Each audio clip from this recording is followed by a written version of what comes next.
সুপ্রভাত, সবাই ভালো থেকো আর সবাইকে ভালো রেখো। আজকে করব মাটনের লাল লাল ঝোল আলু দিয়ে। এই গরমে না মাটনের অন্য কোনো রেসিপি করতে ইচ্ছাও করলো না আর বাড়ির কেউ খেতেও চাইছে না। একদম সিম্পল ঘরোয়া রান্না, মাটন খেতে চাইছে অথচ একটু ঝোল ঝোল হবে আর শরীর যাতে ভালো থাকে এরকম একটু রান্নাটা করব। সবাই করে, আমারটাও একটু দেখে নাও। আমি এপাশে আলু, বেশ মোটামুটি একটা বড় সাইজের আলু মাঝখান থেকে চিড়ে আমি ভাজতে দিয়ে দিয়েছি অর্ধেক করে আলুটাকে। এপাশে আমি একটু করে নিয়েছি, যেহেতু আমার তাড়া আছে আর কি। এপাশে আমি যেরকম প্রত্যেকটা ভিডিওতে দেখাই, আমার একটা ফোড়ন, শুকনো লঙ্কা তেজপাতা আর জিরে ফোড়ন দিয়ে আমি কি করেছি, এই পেঁয়াজ মোটামুটি দুটো বড় সাইজের পেঁয়াজকে আমি কুচি করে এখানে ভাজতে দিয়ে দিয়েছি। দেখো মোটামুটি ভাজাও হয়ে গেছে। এর মধ্যে আমি দিয়ে দেবো টমেটো, 3টে মাঝারি সাইজের টমেটো আছে। আচ্ছা, এর মধ্যে আমি নুন আর হলুদটা দিয়ে দিয়েছিলাম, যেহেতু আমি মিট মশলা বা কিছু দেবো না, তার জন্য এক্সট্রা করে আমি একটুখানি পেঁয়াজ আর রসুন, ধনেপাতা আর আদা এটা কুচি করে রেখে দিয়েছিলাম, সেটাও দিয়ে দেবো।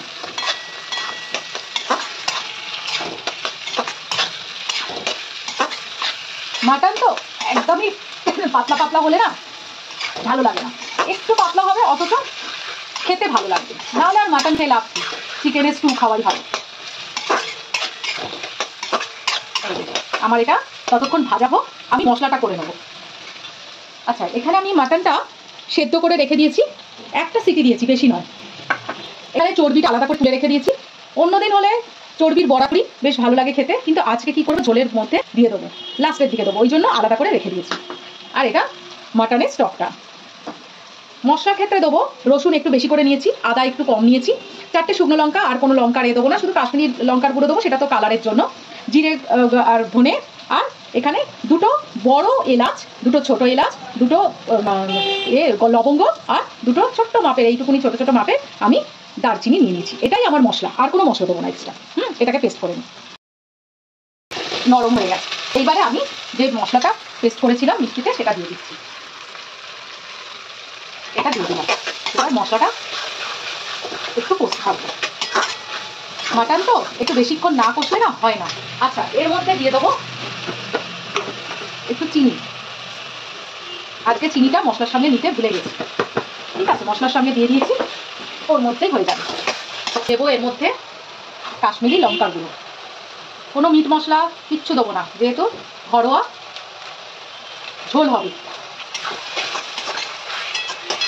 প্রথমে দর্শনধারী তো, কালারটা যদি ঠিক থাকে না, তাহলে দেখবে সব কিছু খেতে ইচ্ছে করে।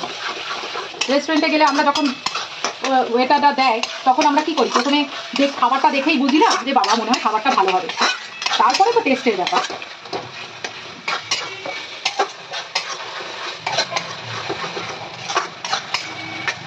মশলাটা কষা হচ্ছে, এর মধ্যে দিয়ে দেবো মাংস সমেত একেবারে কষবো। বাবা, চর্বি জানা পুরো একদম এই বাটির মধ্যে লেগে আছে।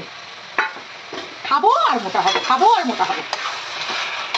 দেখবে এরপরে ফটো তুলবো যখন, সেটার মধ্যে ঢুকছেই না আমার ফটো, শরীরের অর্ধেক অংশ বেরিয়ে যাচ্ছে। কি করবো, খাবো না বলো? এই করোনার সময় ভাবো তো, কে ভেবেছিল কতগুলো সব ডকটক করে একদম পটকে যাবে, সব তো পটে গেল, কিছু না খেয়ে কিছু না করে সব পটকে গেল। ওরা ভেবেছিল পটকে যাবে, না বাবা খেয়ে নিই ভালো মতো, সব সঞ্চয় করে রেখে দিয়ে চলে গেল। না ভাই, খেয়ে নেবো, তারপরে যা হবে হবে। একটু কষে নিই ভালো করে। আচ্ছা, এর মধ্যে দিয়ে দেবো একটু কাঁচা লঙ্কা, জাস্ট একটু কাঁচি দিয়ে কাটবো। এই কাঁচি না সত্যি অনেক সুবিধা হয়েছে, ধনে পাতা কাটা, কাঁচা লঙ্কা কাটা, সব কিছু দেখবে কাঁচি দিয়ে হয়ে যায় খুব তাড়াতাড়ি। কত সুবিধা করবে বলো তো, আমাদের মতো মেয়েদের আসে যত সুবিধাই পাই না কেন, ও হয় না, আরও চাই আরও চাই আরও চাই আরও চাই, এরকম করে চিল্লাতে থাকি। মশলা বাটতে হয় না, মিক্সিতে সব কি করে নিই, সব কিছু সব। কিন্তু দেখো এখন তো আবার সব কিছু মাখিয়ে টুকিয়ে মাইক্রোওভেনে দিয়ে দিলেও হয়ে যাচ্ছে। আমি অবশ্য করি না মাইক্রোওভেনে, শুধু গরমটাই করি। সত্যি কথা বলবো, পারি না, বিশ্বাস করো, মিথ্যে কথা বলবো না তোমাদের।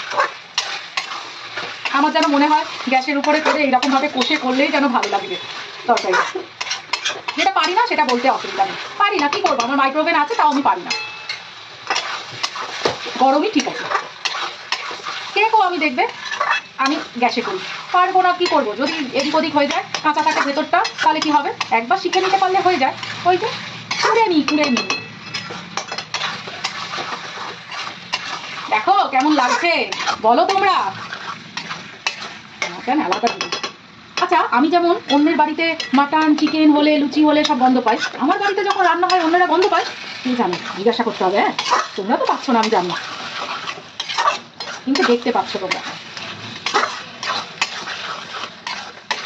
হাত ব্যথা করছে জানো তো, কষতে কষতে খেতে ভালো লাগলে কি হবে, সবাই জমিয়ে খাবে। ও হাতটা কি ব্যথা করছে। এ দেখো তেল আমার ছেড়ে গেছে পুরোপুরি, এর মধ্যে দিয়ে দেবো মাটন স্টকটা।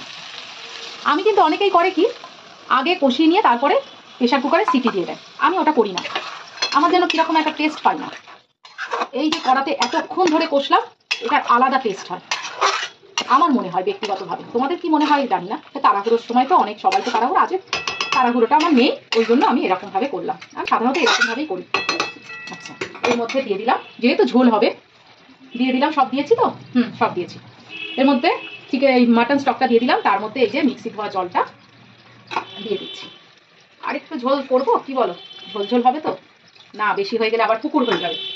আচ্ছা এর মধ্যে দিয়ে দেবো এই আলুটা। মাটনটা আমার বেশিক্ষণ সময় লাগবে না, যেহেতু আমি মোটামুটি একটা মতো সিটি দিয়ে রেখে দিয়েছিলাম। এই আলু দিয়ে দাও, আলু খেতে কি ভালো লাগে না, যাই বলো মাটনের আলু না হলে যেন ভালো লাগে না।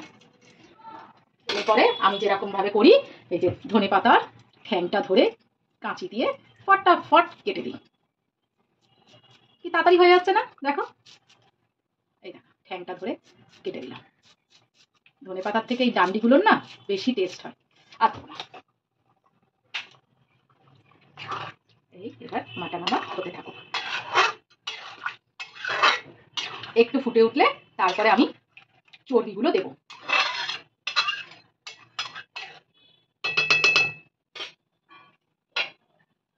এই ঢাকা দিলাম, নে তুই হতে থাক। এই দেখো মাংসটা আমার বেশ ভালোই হয়ে গেছে, এই যে আলুটা ভালোই আমি খুন্তি দিয়ে করতে পারছি, আর একটুখানি হবে। এর মধ্যে আমি এই চর্বিগুলো রেখে দিয়েছিলাম না, এই চর্বিগুলো দিয়ে দেবো, দিয়ে আবার ঢাকা দিয়ে দেবো।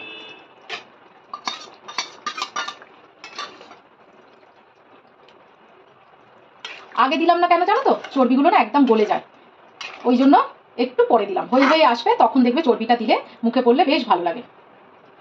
আবার ঢাকা দিয়ে দেবো, একটু হোক তারপরে আমার রান্না হয়ে যাবে। যে কাসুরি মেথিটা আমি একটুখানি হাত দিয়ে একটুখানি ম্যাশ করে নিচ্ছি।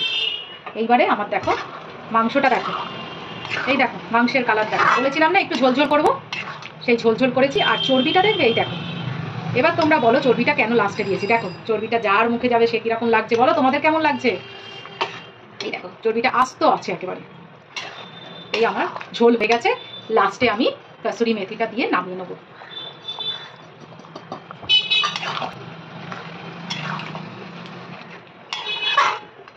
যা হয়েছে এইবারে গরম গরম ভাতের সঙ্গে কেমন লাগবে তোমরা বলো। হ্যাঁ তাড়াতাড়ি বাজার থেকে মাটন নিয়ে আসো, নিয়ে এসে এইরকম একটু ঝোল করে নাও। আরে একদিন খেলে কিছু হয় না, মাসে এক দুদিন খেলে মাটন কিছু হয় না, তাও তো। ব্যাস আমার রান্না এরকম কমপ্লিট হয়ে গেছে কিন্তু। টাটা।